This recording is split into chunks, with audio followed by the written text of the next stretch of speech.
bonsoir, très heureux de vous retrouver pour la principale édition de la soirée. Voici les titres. Le pouvoir actuel n'a pas intérêt à poursuivre des personnes pour des délits liés à la liberté d'expression. C'est ce qu'affirme Seydi Gassama, directeur exécutif d'Amnesty International, section Sénégal. Pour lui, l'offense au chef de l'État ainsi que les délits d'injure publique et de diffamation doivent être dépénalisés au Sénégal. Ces précisions à suivre dans cette édition. Et puis le préfet de Tivaouane appelle les Djakartamen au calme, une invite suite à des affrontements qui les opposaient aux forces de l'ordre. Pour Mamadou Gueye, la clé de la résolution du problème réside dans le dialogue. Et puis nous sommes le 7 septembre 2024, premier samedi du mois de septembre et donc quatrième journée d'investissement humain à Setal-Sunureu depuis l'appel lancé par le chef de l'État. Les populations ne s'en lassent toujours pas, munies de leur balai. Nous vous ferons le point dans quelques minutes. Et puis le Sénégal va extraire et transformer le phosphate sur place. C'est l'annonce du Premier ministre dans la région de Matam. Ousmane Sonko parle d'un programme de mise en valeur du potentiel minier de la région.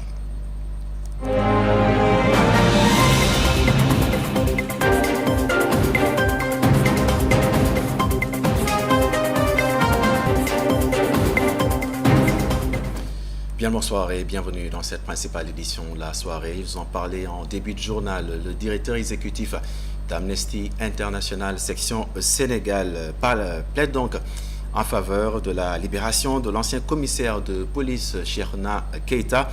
Ce dernier a été placé en garde à vue après son interpellation, poursuivi pour diffusion de fausses nouvelles. Et puis pour Seydi Gassama, tous les délits liés à la liberté d'expression, de l'offense au chef de l'État, les délits d'injure publique et de diffamation doivent tout simplement être dépénalisés au Sénégal. Il ajoute ainsi que le pouvoir actuel n'a pas intérêt à poursuivre des personnes pour ces infractions. Nous suivons ces précisions. Nous lançons un appel aux autorités pour la libération immédiate du commissaire Keita et d'Ahmed Suzanne Camara. Nous demandons à ce que tous les délits liés à la liberté d'expression, notamment les délits d'offense au chef de l'État, les délits de diffamation, d'injure publique, soient dépénalisés conformément aux recommandations de la Commission africaine des droits de l'homme et des peuples, mais aussi des organes des droits de l'homme des Nations Unies. Plus personne ne devrait être allé en prison dans ce pays pour ces infractions-là, qui devraient faire preuve de poursuites civiles avec les mêmes de moyens. Donc nous insistons pour que les prochaines réformes judiciaires dépénalisent ces délits, ainsi que les délits de presse d'ailleurs, mais avant cela, que le président, que le garde des Sceaux donnent des instructions claires au parquet pour que plus personne ne soit inquiété pour ces infractions-là. Le pouvoir actuel n'a pas intérêt à poursuivre et à emprisonner les personnes pour ces infractions. C'est ces poursuites qui avaient rendu Macky Sall extrêmement impopulaire et lui ont fait perdre le pouvoir ainsi que son camp. Donc il ne doit pas tomber dans ce piège-là, suivre les propos qui les encouragent, qui s'érigent en protecteur, en défenseur du président et du PM. Ils doivent suivre ce qui est recommandé par le droit international, par les organes africains des droits de l'homme. C'est cela qui va protéger leur réputation, qui va protéger donc le régime. Et puis nous nous rendons à présent à Tivaouane. C'est pour reparler de cet affrontement entre policiers et Djakartamen. Le préfet appelle ainsi au calme et à la sérénité. Pour Mamadou Gueye, il faut privilégier le dialogue et non la violence. Nous suivons ces précisions interrogées par Alim Sow. Nous avons noté ces 2 jours-là des remous, des mouvements d'humeur qui ont occasionné vraiment des actes regrettables.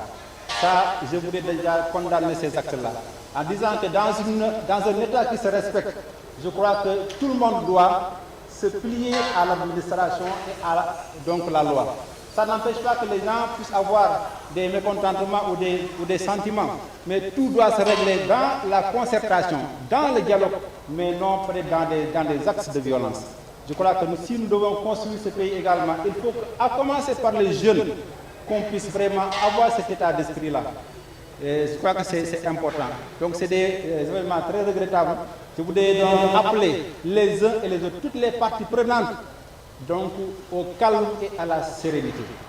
Donc là, vraiment, je compte sur ma jeunesse, je compte sur les conducteurs de moto Jakarta pour que vraiment qu'ils jouent la carte de la sérénité et également du calme. Après le Gamou, on va organiser des rencontres, des concertations pour que vraiment toutes les choses soient clarifiées pour un Tivaouane beaucoup plus rayonnant. Et puis nous restons à Tivaouane. Nous sommes donc à quelques jours du Gamou. La Société nationale de gestion des déchets et le comité d'organisation au service du Khalifa Ababacar Sy, encore appelé COSCAS, se sont donc réunis comme un seul homme pour un coup de balai dans la ville sainte, une initiative qui entre dans le cadre de l'appel donc du chef de l'État à une journée d'investissement humain chaque premier samedi du mois. Nous voyons tout cela avec Alioune Sowa.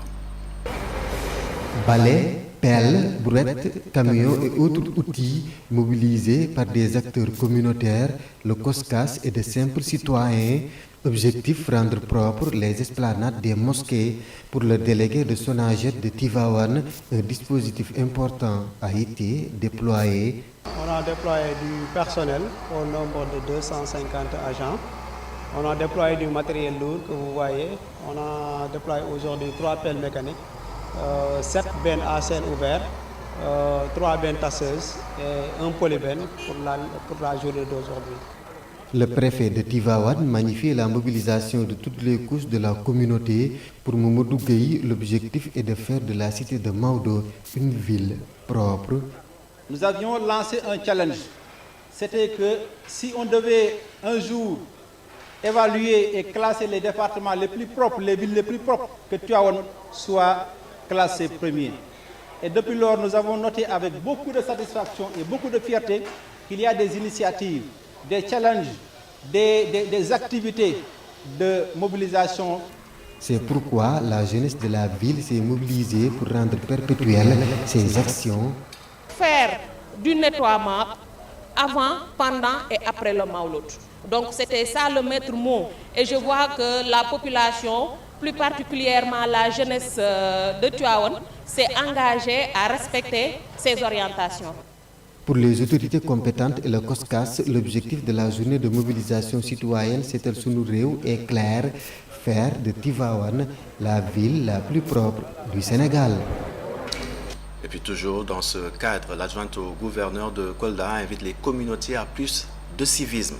Par ailleurs, chargée des affaires administratives dans le Fouladou, Mariam Anne Kouyaté a aussi appelé à une réponse adaptée aux effets néfastes des changements climatiques. Nous suivons ces précisions.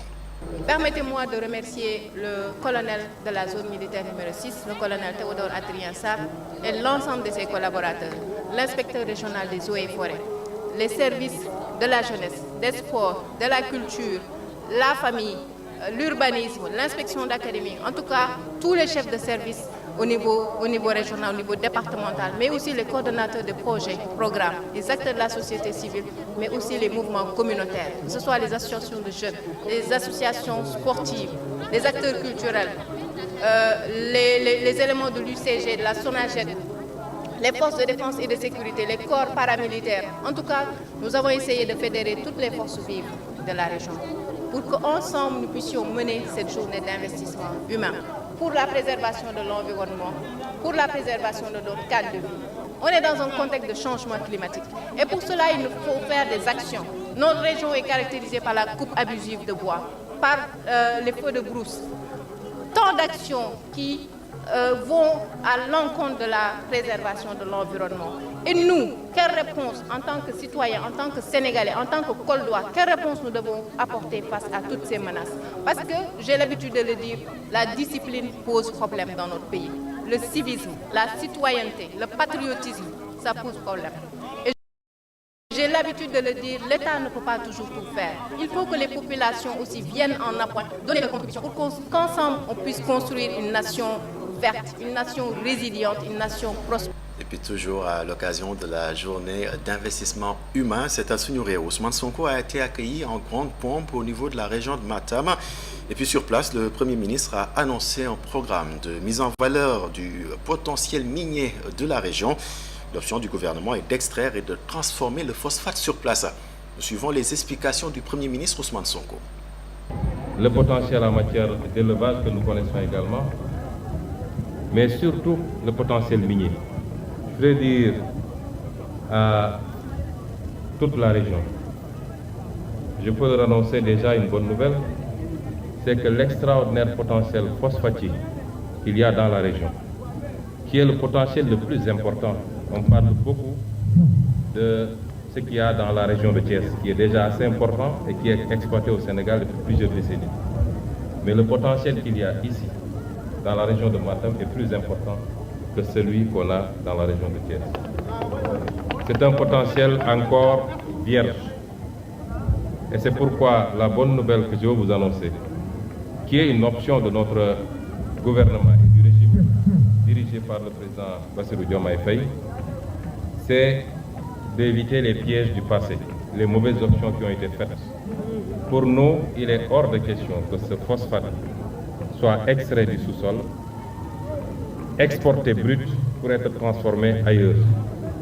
Notre option, c'est d'extraire et de transformer ici même, dans la région de Matam, créer ainsi une chaîne de valeur complète de l'extraction à la transformation et même à la distribution, mais pouvoir profiter de ce qu'on va produire, c'est-à-dire l'engrais phosphorique, qu'on peut produire en grande quantité pour booster l'agriculture ici au Fouta, mais partout dans le Sénégal, et exporter justement le surplus pour doter le pays de plus de capacités en termes de réserves en devises.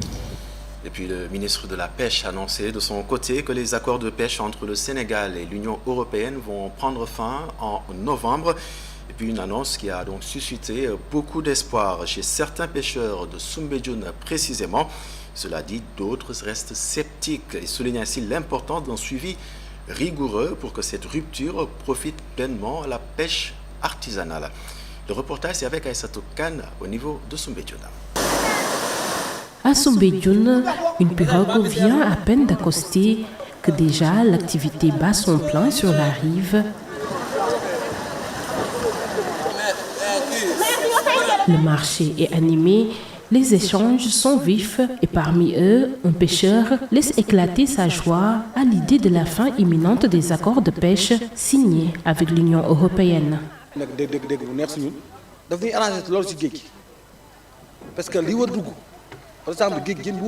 Cette nouvelle nous fait plaisir. Cela va vraiment nous arranger en mer. Ces bateaux doivent rester à leur zone, à 80 ou 100 km des côtes, et nous laisser la nôtre. Un peu plus loin, un autre pêcheur, père de famille, vérifie sa prise du jour. Après plus de 40 ans passés en mer, il reste sceptique, visiblement méfiant.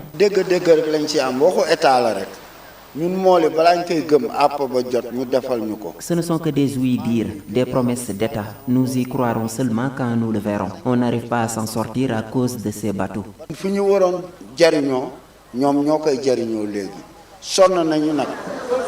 Pour ces pêcheurs, la fin des accords représente une opportunité rêvée. Mais pour Mohamed, il faudra un véritable suivi pour qu'il puisse en tirer profit.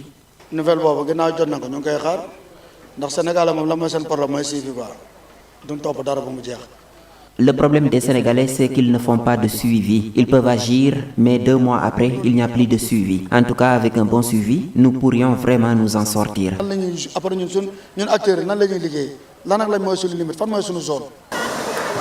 Si l'enthousiasme est palpable du côté des travailleurs de la mer, la prudence reste de mise. Le ministre de la Pêche, dans son annonce, a rappelé qu'aucune décision définitive n'a encore été prise. Des procédures d'évaluation sont en cours avec les partenaires européens, a-t-elle précisé.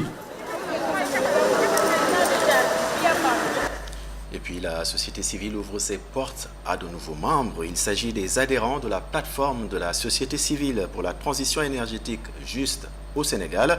Ils ont procédé donc au lancement de leurs activités précisément à Somone. C'était bien sûr en présence de Muntaga Kane. C'est parti. La plateforme des acteurs de la société civile pour une transition énergétique juste au Sénégal s'est lancée. Elle compte être le cadre formel de participation constructive aux processus et aux initiatives visant la transition énergétique au Sénégal. Les participants ont mis sur pied un plan d'action pour les 2 ans à venir. Ça a été l'occasion pour nous de revenir sur les orientations stratégiques que nous nous sommes fixées, de définir notre vision, de définir aussi les différents documents de base qui vont nous permettre de devenir opérationnels dès lundi, dès demain, et aussi de déterminer aussi nos orientations durant l'année à venir, en tout cas pour une année, voire 2 années. Les dirigeants de la dite plateforme se félicitent du fait que le Sénégal est le 2e pays africain à signer le GETPI, c'est-à-dire un accord de partenariat pour une transition énergétique juste. Je pense que le contexte était le fait que le Sénégal soit le 2e pays africain à signer un accord de partenariat pour la transition énergétique juste, donc un GETPI après l'Afrique du Sud. On a pensé qu'en tant qu'acteur de la société civile, on ne pouvait pas être insensible à cela et qu'on avait un rôle primordial à jouer dans ce processus. Les initiateurs de cette plateforme appellent l'ensemble des acteurs à se joindre à eux pour la préservation de l'environnement et la réalisation d'une transition énergétique réussie. Parlons à présent de tout à fait autre chose. Élu en 2022, le maire de Dakar fait son bilan à mi-mandat. Barthélémy Diaz met sous les projecteurs les réalisations de l'administration municipale qu'il dirige. Les Dakarois partagent-ils le rapport positif exposé par leur édile? Les perceptions ne s'accordent pas du tout. Suivant le reportage signé Khadija Ndadjoufa. Bon, réalisation yi sentir nañ ko d'une part, mais d'une part sentir nañ ko parce que d'une part boo déggee mën na la sentir nañ ko mooy xam nga lu ne fàng kenn du ko jeex. Il y a des choses yoo xam ne c'est visible. Pour ce sexagénaire, il est aujourd'hui très difficile de porter un jugement. Il justifie sa réponse en soulignant ainsi une sécurité qui laisse à désirer. Moi, je pense qu'on ne peut pas le juger. Vu les circonstances qui se sont passées, avec les élections qui viennent juste de se passer, les événements qui se sont déroulés dans ce pays-là, on ne peut pas le juger à 100%. Comme on est là, Dieu merci, et on est dans un pays qui est devenu calme, je sens qu'il est en train de revoir la situation du pays, il est en train de faire des travaux, et vraiment, si ça arrive à être réalisé, il a fait un grand pas. Mais je pense qu'avec le temps, avec tout le contrat, avec tout ce qu'il a dit au peuple sénégalais, jusqu'à le peuple a eu conscience à lui, et puis ils lui ont donné leur carte. Je pense qu'il va terminer, il va le respecter. Je pense qu'avec le temps, ça va venir. Après avoir évoqué le problème de sécurité, Racine Samake met l'accent sur l'occupation anarchique à Dakar. Selon lui, c'est l'une des failles de la municipalité. Oui, Barthélémy Diaz, j'ai pas senti, franchement, c'est quelqu'un que j'ai voté pour lui, mais je n'ai pas encore vu ses réalisations. Parce que moi, personnellement, quand j'ai voté pour Barthélémy Diaz, c'était pour l'occupation anarchique des trottoirs. Franchement, c'était ma seule raison pour de voter pour Barthélémy Diaz. Mais j'ai remarqué, toutes ces réalisations-là, ce n'est pas encore fait, quoi, tu vois. Nous, ce que nous voulons, nous habitons à SICAP, à la SICAP. Nous voulons que l'avenue Bourguiba soit vraiment désengorgée. L'avenue Bourguiba, c'est comme un marché. Il est temps qu'il commence sur l'avenue Bourguiba. L'occupation anarchique, c'est vraiment inhumain dans un pays. Devant son parking, ce gérant ne voit que le bon côté des choses.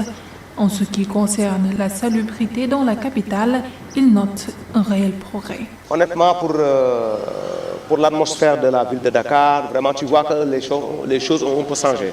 Même si ils ne sont pas changés à 100%, mais tu vois que quelque chose a changé vraiment. Et puis il y a des gens qui sont là, qui font des nettoyages pendant la nuit. Moi, je l'ai vu une fois, 2 fois, 3 fois, qui font des nettoyages sur la route. Bon, avant-hier même, ils ont passé ici à côté, je l'ai vu. Ça, c'est quelque chose de bien. C'est parti pour 3 jours d'évaluation des grandes réalisations du maire Barthélémy Diaz. Pour les Dakarois, les réalisations sont présentes, mais il reste encore beaucoup à faire. Pendant ce temps, le conseil municipal de Thiaroye convoque une réunion d'urgence. À l'ordre du jour, le litige foncier qui l'oppose au camp militaire, un conflit qui perdure, oui, impactant ainsi l'accès des élèves à leurs établissements scolaires. C'est bien sûr selon l'équipe municipale. Ses membres invitent ainsi les autorités à intervenir avant que la situation ne dégénère. Les détails, c'est avec Mamoudou Lamine Fati. Une réunion exceptionnelle du conseil municipal de Thiaroye-Gare a été convoquée en urgence pour traiter les problèmes liés aux fonciers et aux infrastructures de la commune. C'est depuis que les militaires ont érigé le mur de clôture pour des raisons de sécurité que nous acceptons tous. Mais là, c'est devient difficile. Et cela aussi a eu des conséquences fâcheuses pratiquement dans tous les secteurs de la commune de Thiaroye-Gare. Un conflit foncier opposant le camp militaire de Thiaroye à la mairie a provoqué une situation préoccupante, avec un nombre croissant d'élèves abandonnant l'école. Les élèves éprouvent d'énormes difficultés pour accéder à l'école. Ils sont obligés de faire un détour de 2 km. Et déjà, la conseillère Fadil Pouti a donné un chiffre vraiment alarmant. Il y a plus de 525 élèves qui ont été obligés d'arrêter. Sur le plan aussi sportif, aujourd'hui, toutes les grandes ASC sont impactées. Et même le club Fagnon, qui est l'ISA de Thiaroye, parce qu'on n'a pas d'espace pour s'entraîner. Même les femmes sont touchées.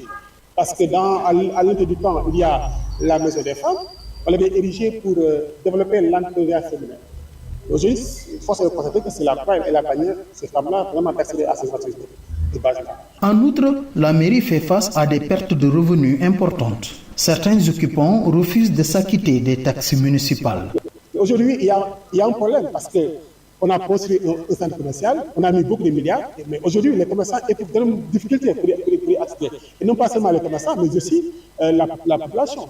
Et sur le plan économique aussi, cela a eu des conséquences fâcheuses. Ce conflit foncier qui dure depuis des années pourrait prendre une tournure encore plus tendue. La détermination du conseil municipal et la population face à cette situation laisse présager une escalade, à moins que les autorités compétentes n'interviennent rapidement pour résoudre ce dossier.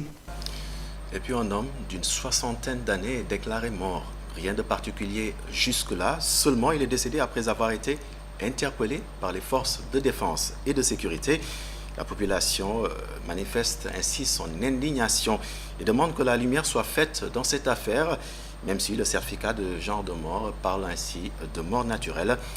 Suivant les précisions de Fafa Fall, porte-parole de la famille, l'événement donc s'est produit au niveau de Ndramé Escale. C'était le vendredi passé, aux environs de 18h-19h. Des éléments de l'OCRTIS supposés être de l'OCRTIS sont venus entrer dans la maison de notre voisin, Modondoy.